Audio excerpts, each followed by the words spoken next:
Wembley memanas, prediksi final Liga Champions musim 2012-2013. Der Klassiker. Borussia Dortmund versus Bayern Munchen. Kira-kira berapa hasil akhirnya? Dan prediksikan pertandingan ini akan berjalan imbang. Bahkan pertandingan ini lebih hebat, lebih dahsyat dari El Clasico Barcelona melawan Madrid. Der Klassiker, duel tim klasik Jerman, Borussia Dortmund versus Bayern Munchen. 1 trofi Liga Champions dan 4 trofi Liga Champions. Ini pertandingan yang sangat dahsyat.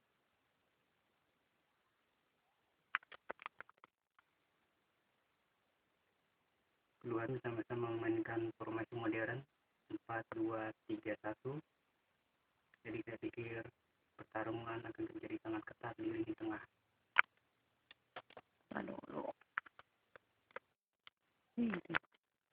Sebagian besar pengamat maupun penggemar sepak bola tentu saja menjagokan Munchen.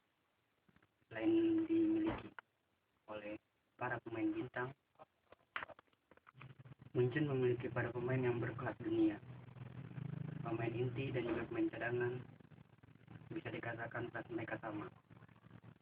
Dan satu sosok lagi yaitu Jupp Heynckes. Sosok ini bisa dikatakan menjadi penentu dalam perjalanan Munchen musim ini. Dalam perjalanan Munchen merebut kembali trofi Liga Jerman di musim 2013 ini. Karena kita semua tahu Jupp Heynckes ingin mempersembahkan trofi terakhir kepada Munchen karena posisinya sudah digantikan oleh Josep Guardiola untuk musim depan. Ini adalah motivasi tersendiri. Di samping itu, 2 kegagalan Munchen di final Liga Champions 2009-2010 dan musim lalu adu penalti kalah melawan Chelsea tentu menjadi motivasi tersendiri, dan hal itu sudah dikatakan oleh Heynckes kepada media.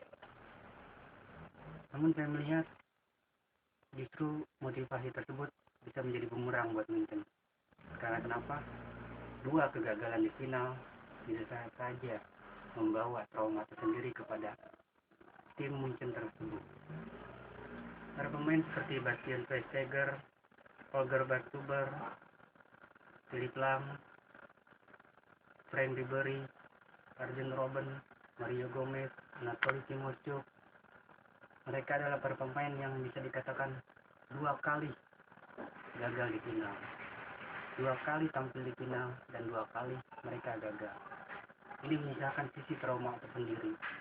Selain Neuer dan para pemain lainnya yang mungkin hanya 1 kali mengalami kegagalan di final, tentu beberapa pemain tersebut yang sudah 2 kali tampil di final bisa dikatakan mengalami trauma tersendiri.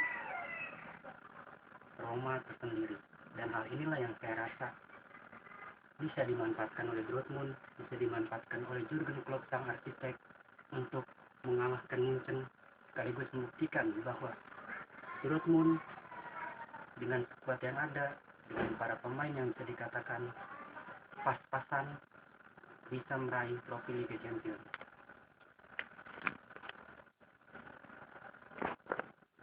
Jurgen Klopp, 45 tahun, dia mengatakan bahwa timnya bermain atraktif, dan saya melihat memang Jurgen Klopp melakukan itu kepada timnya. Terlihat para pemain Dortmund ini bisa dikatakan ciptakan gaya bermain yang baru dalam sepak bola. Para pemain tidak kenal henti berlari, tidak kenal henti mengejar bola, dan bisa dikatakan mereka selalu mencoba untuk memegang bola lebih lama. Statistik melihat Borussia Dortmund dengan Jurgen Klopp-nya rata-rata satu pertandingan mereka menguasai 45% ball possession.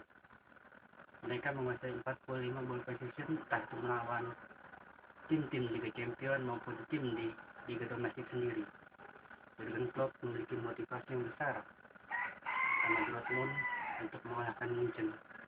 Mungkin jika saja lawan yang menghadapi Dortmund bukanlah Munchen, mungkin Dortmund bisa kita anggap remeh, atau bisa saja Dortmund mengalami kekalahan.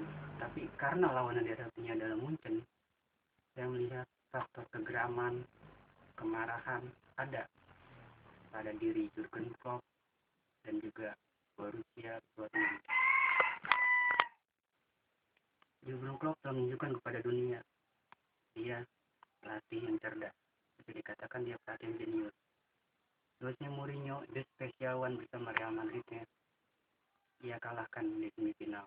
Meskipun Dortmund kalah di Bernabeu, tapi tetap dari rekor pertemuan Jurgen Klopp versus Mourinho, Jurgen Klopp memenangkan dari head to head tersebut.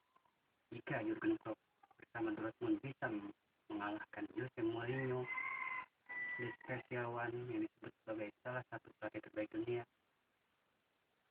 bagaimana dengan Juventus? Jika Jurgen Klopp bisa mengalahkan the special one, maka Jurgen Klopp menganggap Juventus bukanlah siapa-siapa.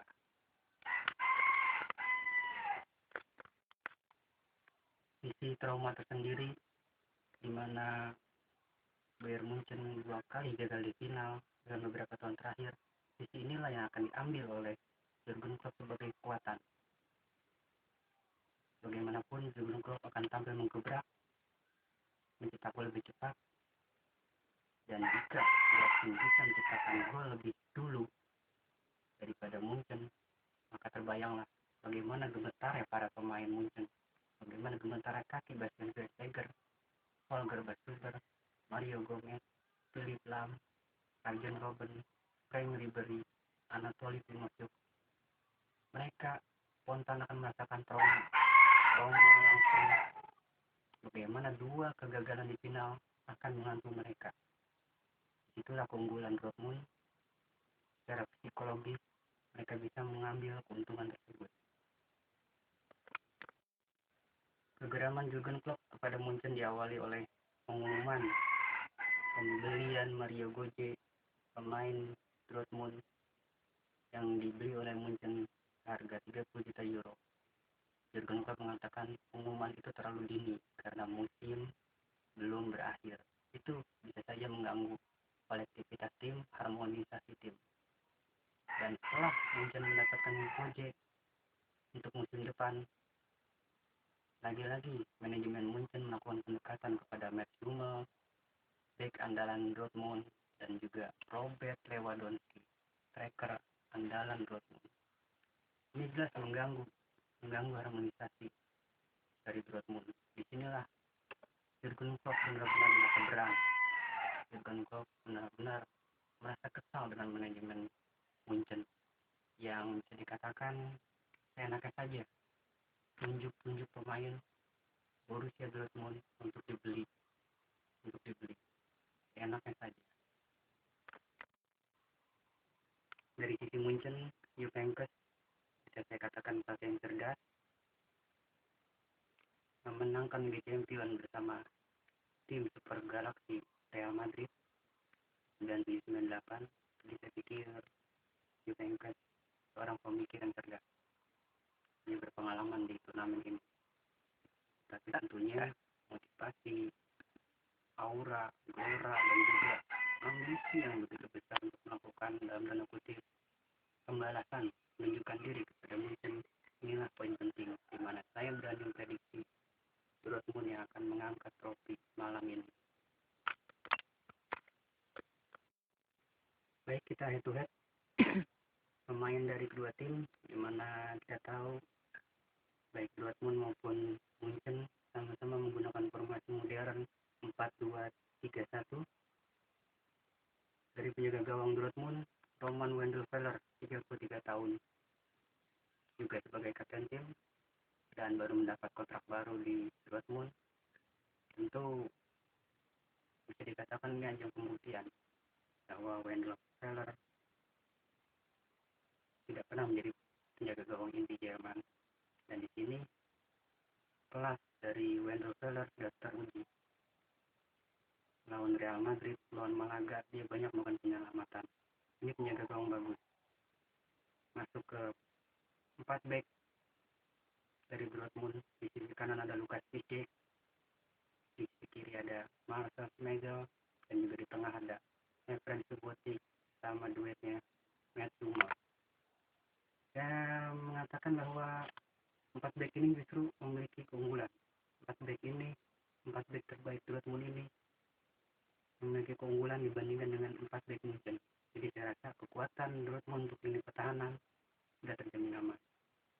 Kita masuk lini tengah, dua gelandang sentral antara Sebastian Kehl ataupun Sven Bender sama-sama berkelas. Jika keduanya tidak diturunkan, Ilkay Gundogan maupun Kevin Grosskopf juga sama-sama duet terbaik di lini tengah Dortmund. Jadi saya pikir siapapun yang diturunkan untuk mengisi gelandang tengah Dortmund tetap memiliki gelandang tengah yang dikatakan baik dalam pertandingan ini. Lini tengah Dortmund pun tetap aman. Termasuk ke lini serang, 3 gelandang serang yang dimiliki oleh Dortmund. Di sisi kiri Marco Reus, di tengah Goye, dan juga di kanan Jakub Blachowski.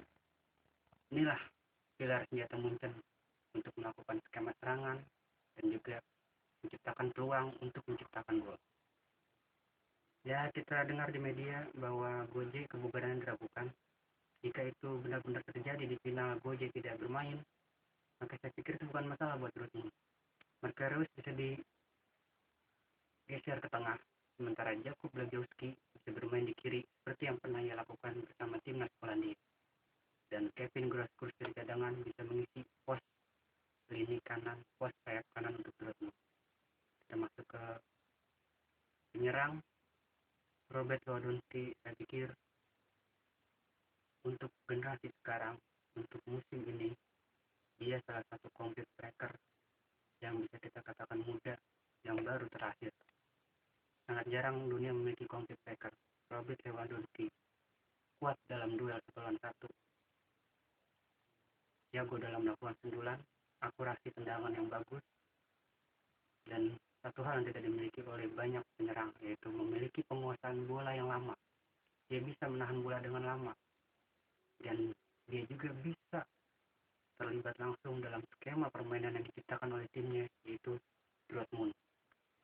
Saya pikir lini gelandang serang mungkin akan tetap menampilkan permainan yang hebat menghadapi Dortmund, dan dalam hal ini saya katakan pertarungan lini tengah bisa dikatakan seimbang. Kita kembali ke Munchen, di mana tim ini penjaga gawang yaitu Manuel Neuer, 27 tahun, salah satu penjaga gawang terbaik Jerman, penjaga gawang inti Jerman, dan banyak pengamat yang mengatakan bahwa Manuel Neuer akan menjadi legenda timnas sepak bola Jerman maupun Munchen seperti halnya Oliver Kahn. Dari sisi penjaga gawang, Munchen bisa dikatakan aman, kuat, rapi. Lalu kita masuk ke 4 back, di mana Munchen pun sama menggunakan formasi 4-2-3-1. 4 back mereka di kanan Philipp Lahm, sang kapten, tangguh dalam bertahan, cerdas dalam menyerang, stamina yang tinggi, memiliki kecepatan, tackling yang tepat. Kita masuk ke back kiri yaitu David Alaba.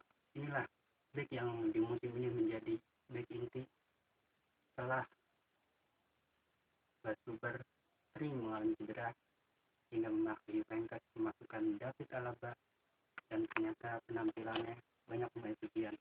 Di kiri David Alaba bermain bagus. Hanya saja saya melihat keunggulan David Alaba terlihat dari sisi penyerangan.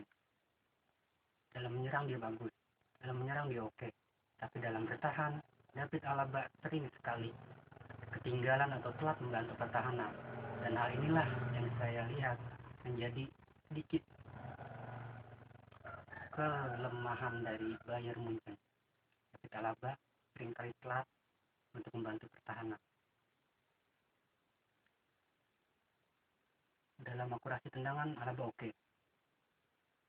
Dalam membantu penyerangan dia bisa ikut berkolaborasi dengan Frank Ribery di kiri. Tapi dalam membantu pertahanan dia seringkali telat, dia seringkali terlambat menutup ruang gerak pemain, dan hal ini bisa menjadi kelemahan Munchen pada pertandingan melawan Dortmund. Kita masuk ke lini center back. yaitu duet antara Dante dan juga Jerome Boateng. Duet ini sering dimainkan oleh Henkes, meskipun di bangku cadangan ada Daniel Van Buiten, Bas Huber, tapi Henkes sering memainkan duet ini. Dante 28 tahun dari Brazil, saya lihat dia begitu eksplosif, lugas, keras, ciri khas para pemain Latin. Jerome Boateng tangguh dalam duel udara dengan posturnya. Ya, saya pikir dua pemain ini sama-sama tinggi. Tapi kelemahan dari Jerome Boateng adalah dia sering lambat dalam menutup gerak pemain, sering lambat dalam melakukan blocking terhadap tendangan ke gawang, sering lambat dalam menutup ruang tembak. Dua celah ini yang akan menjadi kelemahan mungkin sisi bek kiri, sisi center back, di mana kadangkala baik Dante maupun Boateng sama-sama salah pengertian, sama-sama miskomunikasi, dan seringkali hal itu terjadi. Jika yang kita masukkan Van Buiten, saya pikir sama saja. Van Buiten sudah katakanlah berumur 34-35 tahun, dia juga pergerakannya lambat. Begitu juga dengan Bas Huber yang saya rasa tangguhnya Bas Huber adalah bek kiri. Jika dia dipaksa untuk di tengah, Bas Huber pun terkesan lambat dalam berlari. 4-2-3-1 kita masuk ke tengah, yaitu dua gelandang dari Munchen. Saya pikir ini duet terbaik, bisa dikatakan duet terbaik dunia. Bastian Schweinsteiger dan juga Javi Martinez. Javi Martinez pemain termahal Bundesliga Jerman dan satu-satunya orang Spanyol yang ada di final ini. Satunya orang Spanyol yang berhasil menginjakan kakinya di Wembley, London, Inggris. Jadi saya pikir Bastian Schweinsteiger staminanya bagus, cepat dalam bereaksi, akurasi umpan yang bagus, tendangan jarak jauhnya yang akurat. Dia seringkali menjadi sentral di tengah, melapis para center back, sementara Javier Martinez menjadi gelandang petarung yang maju mundur. Tapi kan ini dua terbaik. Tapi jika Bastian Schweinsteiger ataupun Javier Martinez bermasalah, entah itu bermasalah dengan cedera atau bermain kurang bagus, disinilah saya melihat hal yang riskan. Di cadangan mungkin ada Toni Kroos, Luis Gustavo, Anatoli Timoscu. Saya pikir yang memiliki kesempatan bagus adalah Kroos. Di sini kolektivitas Kroos dengan Schweinsteiger saya pikir agak berbeda.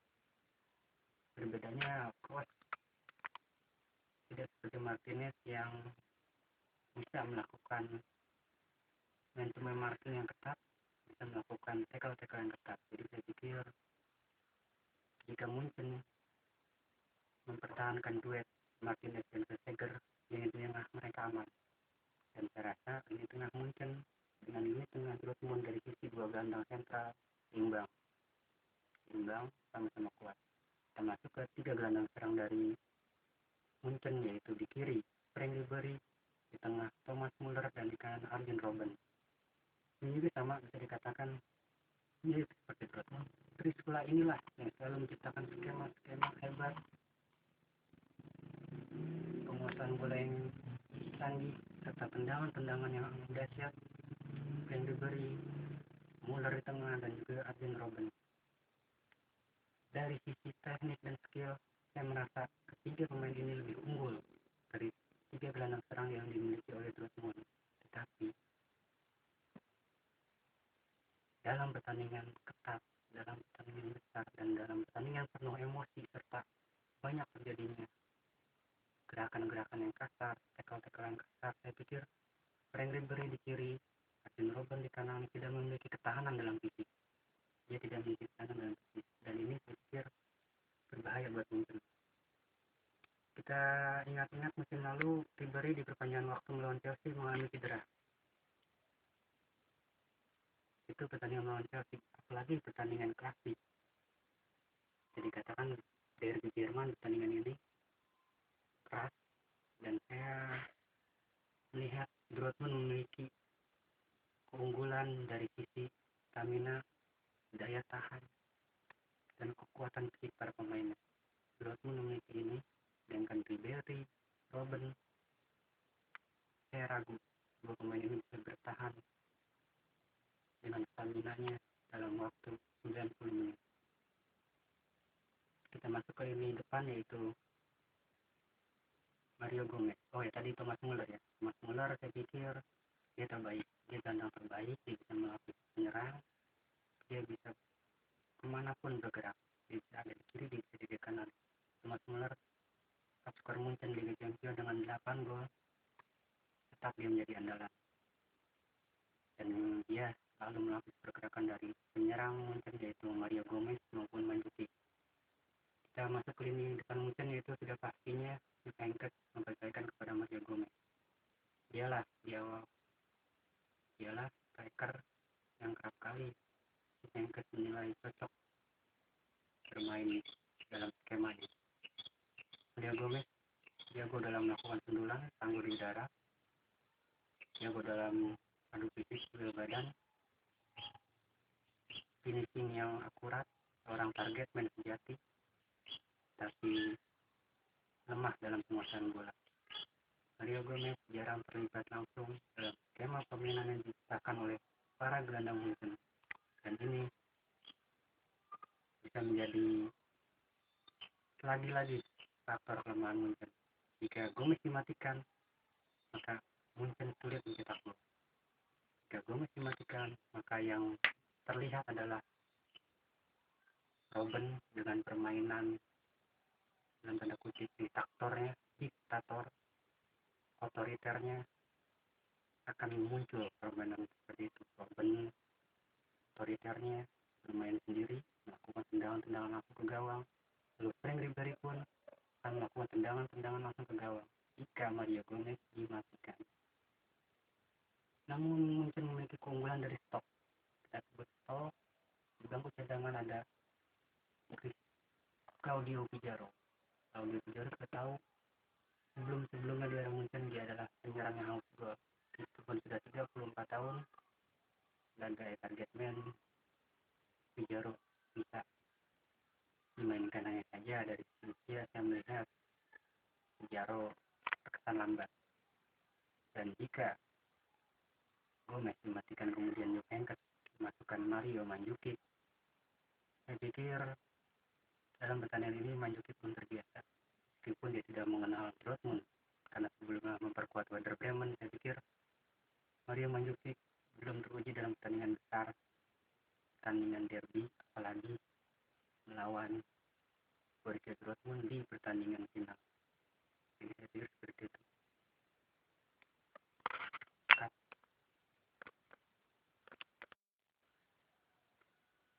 Jadi saya memprediksikan hal ini akan terlihat oleh kubu Dortmund. Jurgen Klopp akan melihat ini. Jurgen Klopp akan mengajak Munchen bermain cepat. Jurgen Klopp akan mengajak Munchen berlari. Dan jika pada 90 menit pertandingan masih imbang, Jurgen Klopp akan memaksakan sepanjang waktu. Karena Jurgen Klopp tahu timnya yang diisi rata-rata para pemain muda, yang diisi oleh para pemain yang bisa dikatakan mengandalkan kolektivitas tim, tidak tergantung sama satu dua pemain, bisa bermain lama. Jurgen Klopp sadar timnya bisa bermain 120 menit, dan inilah kunci yang akan dilakukan oleh Jurgen Klopp untuk mengalahkan Bayern Munchen maupun dalam tanda kutip mengalahkan manajemen Munchen sendiri.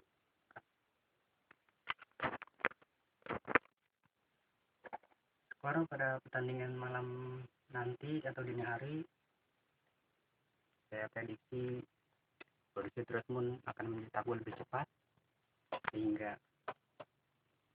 gemetarlah kaki para pemain dari Munchen. Borussia Dortmund akan mencetak gol lebih cepat dan gemetarlah kaki para pemain dari Munchen.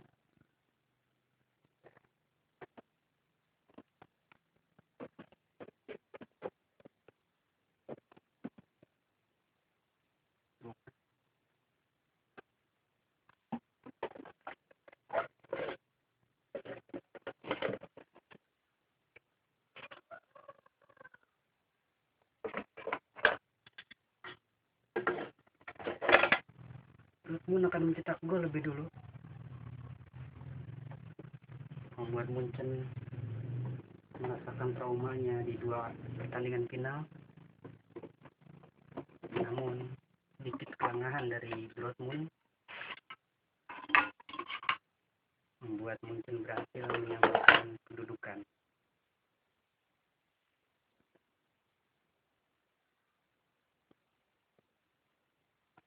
Pertandingan ini akan berlangsung imbang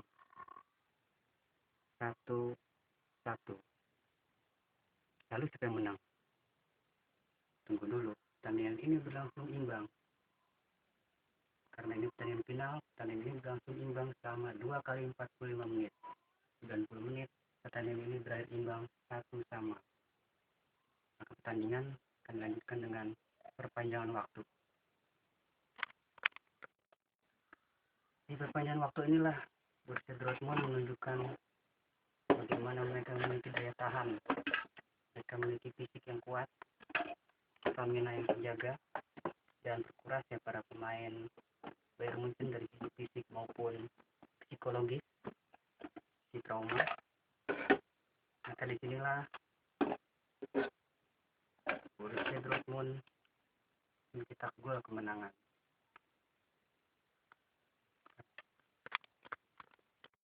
Inilah Borussia Dortmund menciptakan gol kemenangan di babak perpanjangan waktu.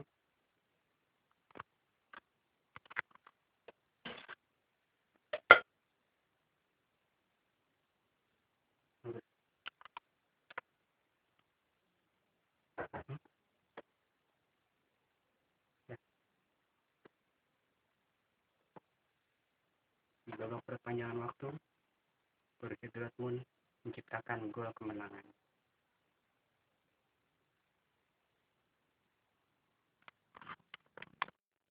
Dan inilah dia, Jurgen Klopp, pelatih yang sangat sensasional di tahun 2013 ini. Di musim 2012-2013 telah mencapai puncak dari penampilan timnya ke final Liga Champions, dan saya prediksi sendiri ini menurut prediksi saya, jadi ini dia juara baru Liga Champions musim ini. Borussia Dortmund meraih trofi keduanya di Liga Champions di Stadion Keramat Wembley, dan Bayern Munchen harus menunda keinginannya untuk meraih trofi kelima di Liga Champions. Bayern Munchen harus kembali gagal untuk yang ketiga kalinya di final, dan saya pikir Juventus apapun dia sudah memberikan yang terbaik. Merebut trofi Liga Jerman dari Dortmund itu sudah hal yang luar biasa buat Juventus. Apresiasi tentu kita berikan kepada Borussia Dortmund, dan inilah dia Wembley melahirkan Borussia Dortmund sebagai juara Liga Champions, penguasa Eropa.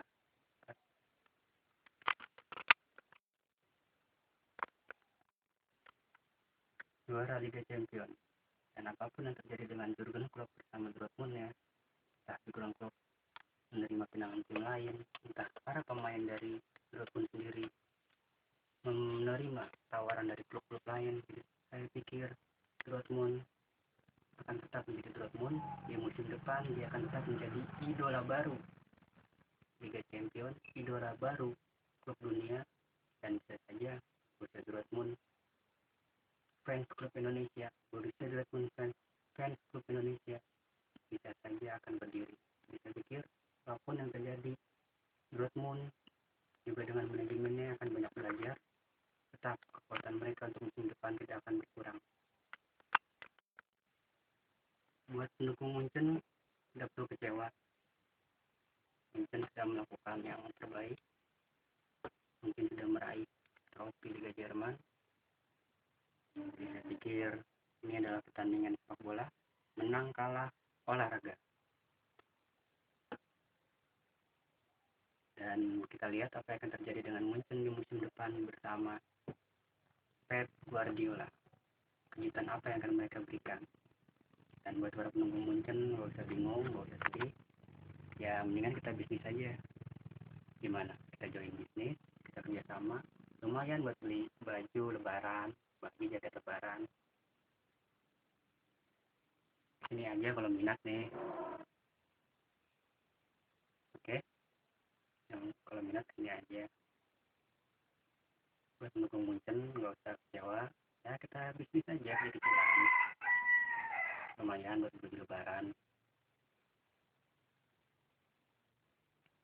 Cut jangan itu cut aja. Oke, ini hanya prediksi, benar atau tidaknya, akurat atau tidaknya, ini hanya prediksi. Ini demokrasi, saya hanya mengutarakan pendapat saya, jadi tolong buat para pendukung Munchen jangan diambil hati, ini hanya prediksi, ini tebak-tebakan saja. Cut. Oke, kurang lebihnya saya mohon maaf. Terima kasih yang udah menyaksikan dan melihat prediksi ini. Borussia Dortmund, Der Klassiker.